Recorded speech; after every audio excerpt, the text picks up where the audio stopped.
Let's go. বছর 25 আগেও মুলুক ছিল বীরভূমের আর 5টা সাধারণ গ্রামের মতোই একটা গ্রাম। তাল গাছের সারি দেওয়া সবুজ প্রান্তর আর তারই মাঝে সুন্দর সাজানো গোছানো সাঁওতালি গ্রাম। এরপর এখানেই আস্তে আস্তে বড় হয়ে উঠল ভারত সেবাশ্রম সংঘ। এখন সংঘের অতিথি নিবাসে রয়েছে আধুনিক জীবনযাত্রার সমস্ত সুযোগ সুবিধা, তাও একেবারে মধ্যবিত্তের নাগালে। রঞ্জনার ডায়েরির এই পাতাটাই আমি রঞ্জনা আজ তুলে ধরব আপনাদের সামনে। মুলুক গ্রামে আজ যেখানে প্রণবানন্দ মহারাজের মন্দির, একসময় সেখানেই ছিল সাঁওতালিদের জমায়েত স্থল, মানে এখনকার দিনের ক্লাব বলতে পারেন। একসময় ভারত সেবাশ্রম সংঘ সাঁওতালিদের পাশে এসে দাঁড়ালো বন্ধুর মতো। সাঁওতালিরাও খুব বন্ধুবৎসল জাতি, তাই তারাও তাদের বন্ধুর জন্য ছেড়ে দিল নিজেদের ক্লাব এবং ক্লাব প্রাঙ্গণ।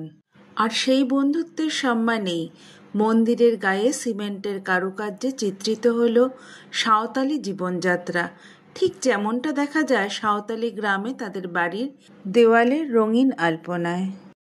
এবার চলুন চট করে দেখে নেই সংঘের নতুন অতিথি নিবাসের থাকার ব্যবস্থা। রুম ট্যারিফ নন এসি রুমে পার ডে পার হেড 500 টাকা, 2 জন থাকলে 700 টাকা, 3 জন থাকলে 800 টাকা। এসি রুমের ট্যারিফ আলাদা। রয়েছে ডরমেটরি, প্রতি ক্ষেত্রেই খাওয়ার খরচ আলাদা। বাতাসে বহিছে প্রেম, নয়নে লাগিল নেশা, কারাজে ডাকিল পিছে, বসন্ত এসে গেছে। মধুর অমৃত বাণী, বেলা গেল সহজেই, মরমে উঠিল বাজি, বসন্ত এসে গেছে। থাক তবু ভুবনের ধুলি মাখা চরণে, মাথা নত করে রব,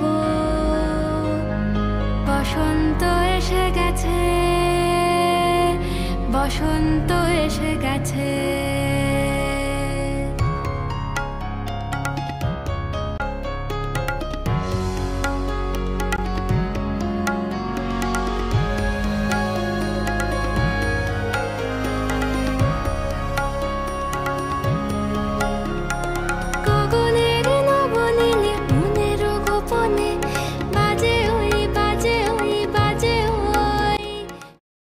বোলপুরে আমাদের থাকার গল্প তো শুনলেন, এবার অফবিট শান্তিনিকেতন বেড়ানোর গল্প নিয়ে আসছি পরের পর্বে। আজকের গল্প এই পর্যন্তই। ভালো থাকবেন, সঙ্গে থাকবেন, টাটা।